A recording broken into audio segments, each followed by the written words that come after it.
So let's talk about the art of hospitality. And I really mean art. This isn't just about doing a job. It's about mastering a craft. It's about making people feel genuinely, truly looked after. Let's dive into what that actually looks like. I mean, really think about it. We can get amazing food delivered to our couch. We can make great drinks at home. So why do we bother getting dressed up and leaving the house? It's not just for the food, right? There's something more going on. And there you have it. That's the secret sauce. People can get a good meal almost anywhere. But what they can't get at home is an experience. That feeling of being welcomed, guided, and cared for. That is the real product you're providing. And getting that right is what makes a place unforgettable. Okay, so where does this all begin? Well, it starts the absolute second a guest walks through the door. And you don't have a few minutes to make them feel welcome. You literally have a few seconds. That first impression is everything. You know, you can say all the right words, like, welcome, so glad to have you. But if your body language is saying something else, if you're slumped over, avoiding eye contact, looking distracted, that's what they'll remember. Your body is practically shouting a message, and it's way louder than your voice. So here's a little pro tip, and it's actually backed by science. It's called the Duchenne smile. It's not just a polite smile with your mouth. It's a real, genuine smile that reaches your eyes. You know, the kind that creates those little crinkles at the corners. People can tell the difference, even if they don't know why. It's a universal signal for true warmth. And what goes perfectly with that genuine smile? Great eye contact. A really simple rule of thumb to remember is the 50-70 rule.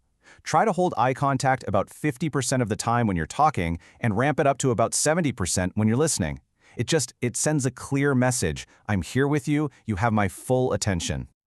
All right, so you've nailed that first impression. What's next? Well, now it's all about tailoring the experience. This isn't about some one-size-fits-all script. This is about becoming an expert at reading the room. And this is a perfect example. Picture this, a couple on their first date. They're nervous, they're trying to connect. They need you to be attentive, but almost invisible. Minimal interruptions. Now contrast that with a business meeting. They need efficiency. They need you to be professional, prompt, and to keep things moving. It's the same room, but it's a totally different universe of needs. It's the exact same thing with personalities. You might have an introvert who looks at a long menu and just feels overwhelmed. They would love some gentle guidance. On the other hand, you might have an extrovert who wants to chat, who wants to hear your story. Being able to flex your own style to match their energy, that is a true hospitality superpower. So, how on earth do you figure all of this out? Simple. You get really, really good at asking questions.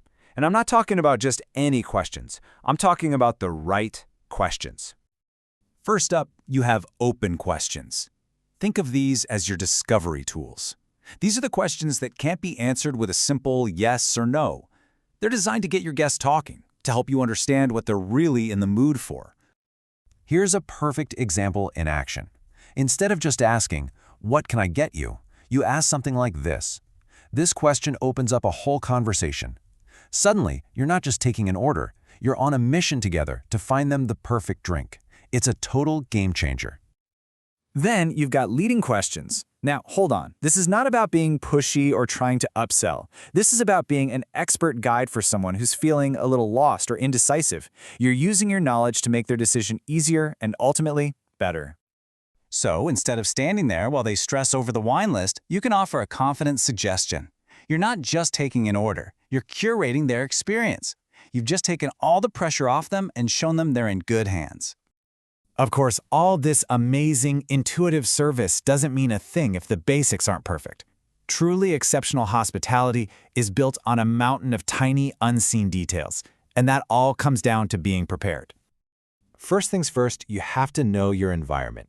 The vibe and pace of a regular a la carte dinner service is completely different from a massive banquet. Just knowing what kind of service you're walking into helps you mentally prepare and manage your time way more effectively. And this is where greatness happens, in the little things. A wine glass that's been polished so well it sparkles, handling it by the stem so there are 0 fingerprints, making sure a table doesn't have the slightest wobble. These details might seem minor, but together they scream, "We care." Guests feel that. But let's be real. Sometimes things go wrong. A mistake happens. And you know what? That's not a disaster. Handling a complaint well is actually one of the biggest opportunities you will ever get to shine. I absolutely love this mindset. A complaint isn't someone attacking you. It's a gift. They're giving you a roadmap for how to fix things and make them happy. It's your chance to turn a bad experience into an amazing one.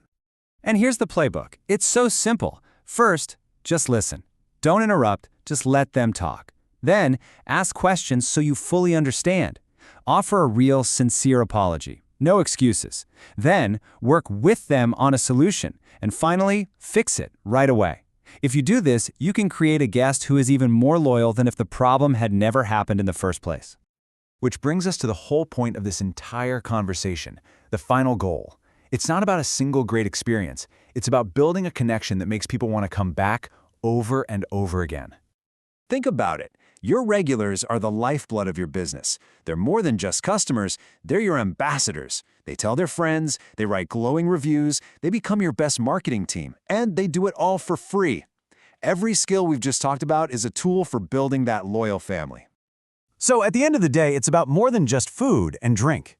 Every single person who walks through your door is in the middle of their own story. Maybe it's a huge celebration. Maybe it's a really tough day. Maybe it's a first date filled with hope. The question is, what part will you play in that story? Are you just a background character, or are you the person who made their day? That choice is always up to you.